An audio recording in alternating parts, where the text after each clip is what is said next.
বেশি বাড়াবাড়ি করলে ৪৭-এর লাহোর প্রস্তাব অনুযায়ী নতুন করে ভাগ করতে হবে।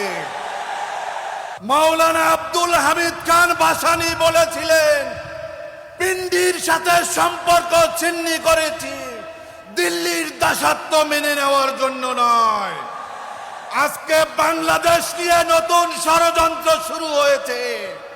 কখনো শুনতে পাই এই খুলনা জেলার বড় একটি অংশ ভারতের সাথে নাকি নিয়ে যাবে। কখনো শুনতে পাই আমাদের পার্বত্য ৩ জেলা নিয়ে নাকি নতুন চক্রান্ত আছে। এখন শুনতে পাচ্ছি আমাদের রংপুর নিয়ে নতুন ষড়যন্ত্র। আপনাদেরকে বলতে চাই, বেশি বাড়াবাড়ি করলে ৪৭-এর লাহোর প্রস্তাব অনুযায়ী নতুন করে ভাগ করতে হবে।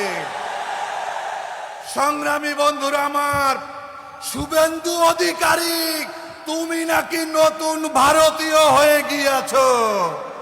আরে তোমার জন্মই তো হয়েছে বরিশালে, তুমি কবে ভারতীয় হয়ে গিয়েছো? এই পশ্চিমবঙ্গে মুসলমানদের বাড়ি ঘরে বুলডোজার দিয়ে ভাঙা হচ্ছে, মাদ্রাসা মসজিদ বুলডোজার দিয়ে ভাঙা হচ্ছে, আর বাংলাদেশে ৮২ ফুটের মূর্তি বানাবা, এই দিবা স্বপ্ন পূরণ হবে না। আমরা মুসলমানদের রক্ত, এটা শুধুমাত্র কুকুর বিড়ালের রক্ত নয়। ওই পশ্চিমবঙ্গ শেরে বাংলা একে ফজলুল হক চালিয়েছিল, হোসেন শহীদ সরওয়ার্দী চালিয়েছে। আমরা তাদের উত্তরসূরি।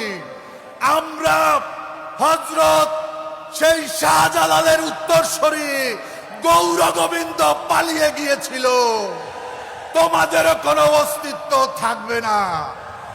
আমি আজকে আমাদের প্রধান অতিথিকে বলতে চাই, মাননীয় প্রধান অতিথি, আগামী ১ মাসের মধ্যে খেলা ফাইনাল করা সম্ভব যদি আপনি চান। আমরা চাই হয় সরকার গণভোটের রায় মেনে নেবে, তা না হলে সরকারকে হাসিনার মতো বিদায় করব ইনশাআল্লাহ। আল্লাহ হাফেজ। বাংলাদেশ জিন্দাবাদ, লেবার পার্টি জিন্দাবাদ, ডাক্তার শফিকুর রহমান জিন্দাবাদ, জিন্দাবাদ।